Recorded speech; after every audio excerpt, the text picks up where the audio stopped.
డబ్బు కోసం కాదు, పవర్ కోసం కాదు, అతనికి కావాల్సిందల్లా అతని పేరు చెప్తే జనాలు ఎప్పుడూ భయపడుతూనే ఉండాలని. సీరియల్ కిల్లర్ జనాన్ని చంపే ముందు పోలీసులకు ముందుగానే న్యూస్ ఇచ్చి ప్రతి న్యూస్ ఛానల్కి కూడా అతను ముందుగానే చంపుతున్నాను అని చెప్పి మరీ చంపేవాడు. 1960 నుంచి 2025 వరకు ఇప్పటికొచ్చి అతను ఇంకా దొరకలేదు. అతని ఫోటో కానీ అతని ఐడెంటిటీ కానీ ఇప్పటికొచ్చి బయటికి రాలేదు. వచ్చిందల్లా అతను 7 మందిని చంపడానికి ప్రయత్నిస్తే అందులో 5గురిని చంపేసి ఇంకొక 2 తప్పించుకున్న వాళ్ళు చెప్పిన దాన్ని బట్టి గీసిన స్కెచ్లో ఉన్న ఫోటో మాత్రమే. 1960లో కాలిఫోర్నియాలోని ఉన్న ప్రతి ఒక్కరిని భయపెట్టిన ఆ కిల్లర్ ఎవరు? Welcome to public domain, the mystery of zodiac killer. 1960 అమెరికాలో ఉన్న నార్త్ కాలిఫోర్నియాలో ఇది ప్రేమ జంటలు విహరించాల్సిన సమయం, కానీ ప్రజలు భయంతో గడగడలాడిపోతూ ఉండేవారు. అతను కేవలం మనుషుల ప్రాణాలు తీయడమే కాదు, పోలీసులతో ఒక ఆట ఆడుకున్నాడు.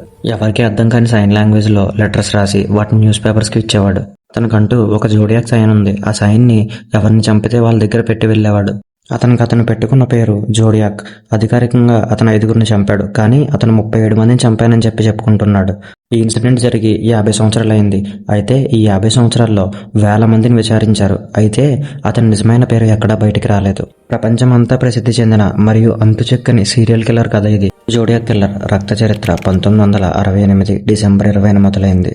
మొదటి దాడి బెనిన్సియా ప్రాంతంలో జరిగింది. 2 టీనేజ్ కపుల్స్ ఉన్నారు. అందులో 17 సంవత్సరాల డేవిడ్ ఫెర్నాండే అండ్ 16 సంవత్సరాల బేటీ జాక్సన్ ఇద్దరు కారులో కూర్చొని మాట్లాడుకుంటున్నారు. అంతలో జోడియాక్ నెమ్మదిగా వాళ్ళ కారు దగ్గరికి వెళ్ళి వాళ్ళని గన్ చూపించి బెదిరించడం మొదలుపెట్టాడు కిందకి దిగమని. వాళ్ళ కిందకి దిగిన వెంటనే ఇద్దరిని కాల్చి చంపేశాడు. అయితే మొదట్లో దీన్ని పోలీసులు ర్యాండమ్ అటాక్ అని అనుకున్నారు.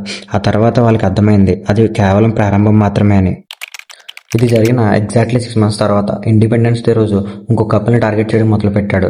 అందులో 22 సంవత్సరాల డార్లిన్ ఫెరెన్ అండ్ 19 సంవత్సరాల మైకేల్ మెర్గిన్ అనే ఒక అమ్మాయి ఉన్నారు. వాళ్ళ కారు దగ్గరికి ఎవరో వస్తున్నట్టుగా వాళ్ళకి అనిపించింది. ఇంతకీ తీరా చూస్తే అతని చేతిలో ఫ్లాష్ లైట్ ఉంది. అతను పోలీస్ ఏమో అనుకుని డోర్ ఓపెన్ చేశాడు. ఓపెన్ చేయగానే ఇద్దరిని కాల్చేశాడు. అంతలో డార్లిన్ చనిపోయాడు.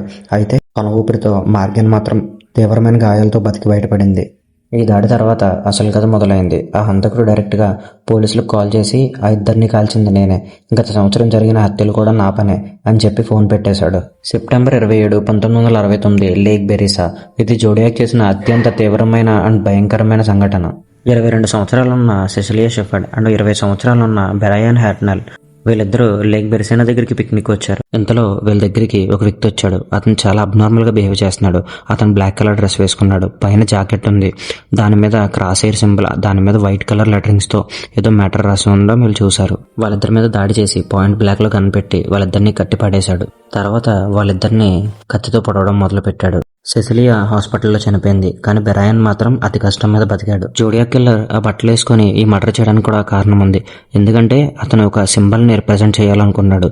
అందుకే అతను ఆ బట్టల మీద ఆ సింబల్ వేసుకుని వచ్చాడు. The next murder October 11, 1969 San Francisco. ఇప్పటి వరకు ఏకాంత ప్రదేశాల్లోనే దాడులు చేసిన జోడియాక్ ఇప్పుడు అతను ప్యాటర్న్ మార్చేశాడు.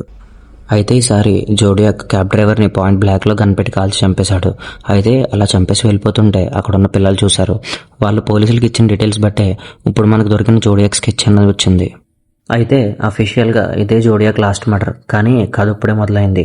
అన్ని న్యూస్ పేపర్స్ హెడ్లైన్స్లోని దీనికి సంబంధించిన ప్రతి సింబల్, అంటే అతను జోడియాక్కి సంబంధించి ఏ సింబల్ అయితే వాడాడో ఆ సింబల్స్ని న్యూస్ పేపర్ హెడ్లైన్స్లో వేయడం మొదలుపెట్టారు. అప్పటి నుంచి శాన్ ఫ్రాన్సిస్కో మొత్తం అల్లిపోవడం మొదలుపెట్టింది. ఈ వీడియోకి పార్ట్ 2 ఉంది. పార్ట్ 2లో DNA టెస్ట్, వాళ్ళు ఎలా వెతికారు, పోలీసులు ఎంత వెతికినా ఎందుకు దొరకలేదు అన్న రీజన్స్ చూద్దాం.